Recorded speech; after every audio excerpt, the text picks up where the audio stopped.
आप कड़छी लेके आए लेकिन वो पाव भाजी वाला तवा क्यों नहीं लेकर आए? राधिका से एक बात पूछनी है, मुझे भी ऐसा जरी वाला टॉवल चाहिए, कहाँ से मिलता है? और मैंने बोला कि सब ठीक है। हाँ, मुझे टेंशन होती है कि मेरा परिवार वहाँ पे है। मैं भी न्यूज देख लेती हूँ, फेक रोती हूँ, फोन करती हूँ। ভারত পাকিস্তান দ্বন্দ্বের উত্তপ্ত ছিল গোটা এশিয়া মহাদেশ। দুই দেশের যুদ্ধ অবস্থা উত্তপ্ত ছড়িয়েছে সবখানে, যে উত্তাপ দেখা দিয়েছে শোবিজ অঙ্গনেও। ভারত পাকিস্তান দুই দেশের তারকারাও নিজ নিজ দেশের হয়ে কথা বলেছেন। পাকিস্তানে হামলা করা ভারতের অপারেশন সিন্ধুকে সমর্থন ও প্রশংসা জানিয়ে নানা মন্তব্য করেছেন ভারতের তারকারা। বিপরীতে পাকিস্তানের তারকারাও নিজ দেশের হয়ে উত্তপ্ত বাক্যলাপে জড়িয়েছেন। তবে এত কিছুর মাঝেও ভারতীয় সিং ছিলেন একেবারেই ভিন্ন মুডে। থাইল্যান্ডে বেশ ফুর্তির মেজাজে রয়েছেন এই কমেডিয়ান। बैंकॉक में आपका स्वागत है, बड़ा मजा आया। 4 घंटे की फ्लाइट थोड़ी लंबी है यार।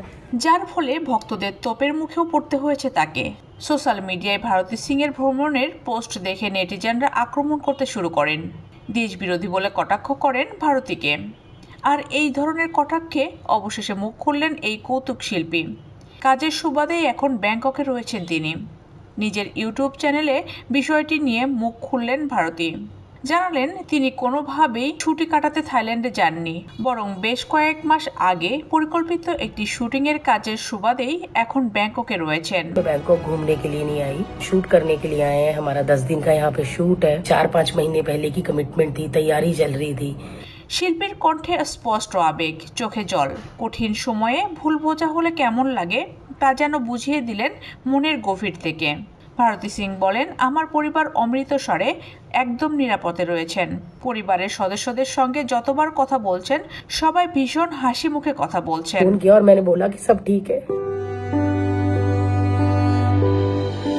हाँ, मुझे टेंशन होती है कि मेरा परिवार वहाँ पे है। मैं भी न्यूज देख लेती हूँ, फेक रोती हूँ, फोन करती हूँ।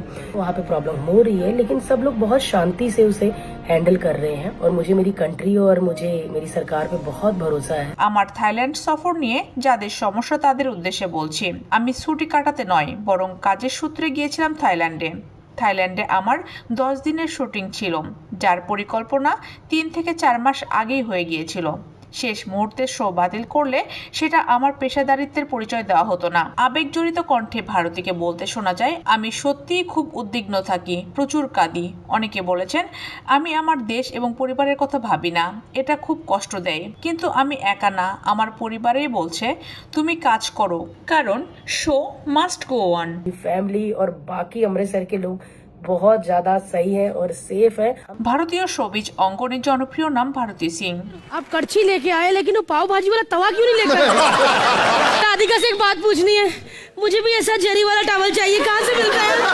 बोला मैं आपकी बहुत बड़ी फैन हूँ, पर आज मुझे राधिका बहुत अच्छी लग रही है, उनको गले लगाना था।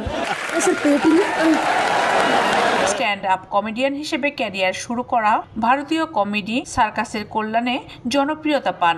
বর্তমানে সঞ্চালক হিসেবে তুমুল চাহিদা সম্পূর্ণ তিনি। ছোট পর্দা হোক বা বড় পর্দা কিংবা অনুষ্ঠানের মঞ্চ, ভারতী মানেই হাসির ফোয়ারা। देखिए फिर क्या आपसे शर्माना, इधर ही चेंज कर लेती। বিভিন্ন জনপ্রিয় অনুষ্ঠানে বাঘা বাঘা সব অভিনেতার সঙ্গে সঞ্চালনায় মঞ্চ সামলান ভারতী।